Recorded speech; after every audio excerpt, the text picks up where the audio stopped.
Hello friends welcome to my channel defence practice class. तो defence practice class channel तरफ থেকে তোমাদের সবাইকে স্বাগত। फ्रेंड्स আজকের ভিডিওতে আমরা আলোচনা করব আকবর ও ঔরঙ্গজেব সম্বন্ধে কিছু গুরুত্বপূর্ণ প্রশ্নোত্তর নিয়ে। তো ভিডিওটি তোমরা প্রথম থেকে শেষ পর্যন্ত দেখো এবং শেষে তোমাদের স্কোর কমেন্ট বক্সে কমেন্ট করে জানাবে।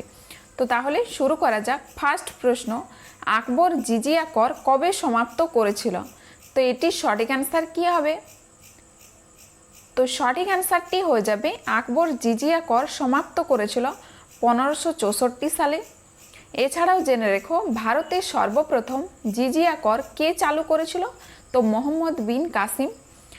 আর আকবর 1564 সালে সমাপ্ত করেছিল, কিন্তু ঔরঙ্গজেব 1679 সালে পুনরায় জিজিয়া কর চালু করেছিল।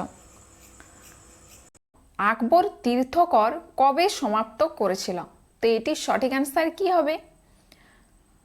তো সঠিক অ্যান্সারটি হয়ে যাবে আকবর তীর্থকর সমাপ্ত করেছিল 1563 সালে। এছাড়াও জেনে রেখো আকবর মনসবদারি প্রথা প্রচলন করেন। পরের প্রশ্ন, আকবর দাস প্রথা প্রথম কবে সমাপ্ত করেছিল? তো এটির সঠিক অ্যান্সার কী হবে? তো সঠিক অ্যান্সারটি হয়ে যাবে দাস প্রথা সমাপ্ত করেছিল 1562 খ্রিস্টাব্দে। এছাড়াও জেনে রেখো সম্রাট আকবর কবে বাংলা বিজয় করেন? তো 1576 সালে তিনি বাংলা বিজয় করেন। পরের প্রশ্ন, আকবর ফতেপুর সিক্রি কবে প্রতিষ্ঠা করেছিল? তো এটির সঠিক অ্যান্সার কী হবে? তো সঠিক অ্যান্সারটি হয়ে যাবে 1571 সালে। আর আকবর গুজরাট বিজয়ের খুশিতে ফতেপুর সিক্রি প্রতিষ্ঠা করেন, জেনে রেখো। আর 1571 আকবর নিজের রাজধানী আগ্রা থেকে ফতেপুর সিক্রিতে স্থানান্তরিত করেন। আকবর ইবাদতখানা কবে নির্মাণ করেন? তো এটির সঠিক অ্যান্সার কী হবে? তো সঠিক অ্যান্সারটি হয়ে যাবে 1575 সালে। আর আকবরের প্রথম স্থাপত্য কীর্তি কি? তো জেনে রেখো আগ্রা দুর্গ প্রথম স্থাপত্য কীর্তি। আর সম্রাট আকবরের রাজস্ব মন্ত্রী কে? তো সম্রাট আকবরের রাজস্ব মন্ত্রী হচ্ছেন টোডরমল। পরের প্রশ্ন, আকবর দিন ই ইলাহি কবে প্রতিষ্ঠা করেন? তো এটির সঠিক অ্যান্সার কী হবে? তো সঠিক অ্যান্সারটি হয়ে যাবে 1582 সালে।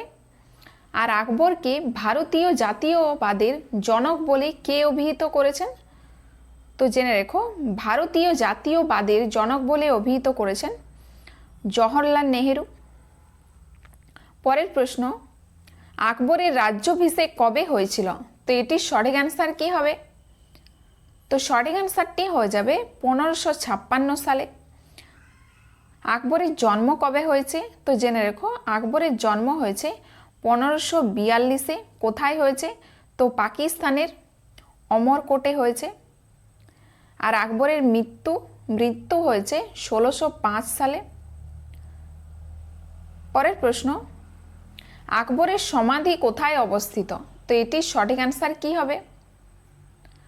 তো সঠিক অ্যান্সারটি হয়ে যাবে সেকেন্দ্রায়। পরের প্রশ্ন, আকবর কবে বাংলা বিজয় করেন? তো এটির সঠিক অ্যান্সার কী হবে? তো সঠিক অ্যান্সারটি হয়ে যাবে সম্রাট আকবর বাংলা বিজয় করেন 1576 সালে। পরের প্রশ্ন, আকবরের জন্ম কোথায় হয়েছে? তো সঠিক অ্যান্সার কী হবে? তো সঠিক অ্যান্সারটি হয়ে যাবে পাকিস্তানের অমরকোটে তার জন্ম হয়েছে। পরের প্রশ্ন, ঔরঙ্গজেব সম্বন্ধে, ঔরঙ্গজেবের মাতার নাম কি? তো এটির সঠিক অ্যান্সার কী হবে? তো সঠিক অ্যান্সারটি হয়ে যাবে ঔরঙ্গজেবের মাতার নাম হচ্ছে মুমতাজ মহল। আর পিতার নাম কি? তো পিতার নাম হচ্ছে শাহজাহান। পরের প্রশ্ন, বিবিকা মকবরা কে নির্মাণ করেন? তো এটির সঠিক অ্যান্সার কী হবে? তো সঠিক অ্যান্সারটি হয়ে যাবে বিবিকা মকবরা নির্মাণ করেন ঔরঙ্গজেব।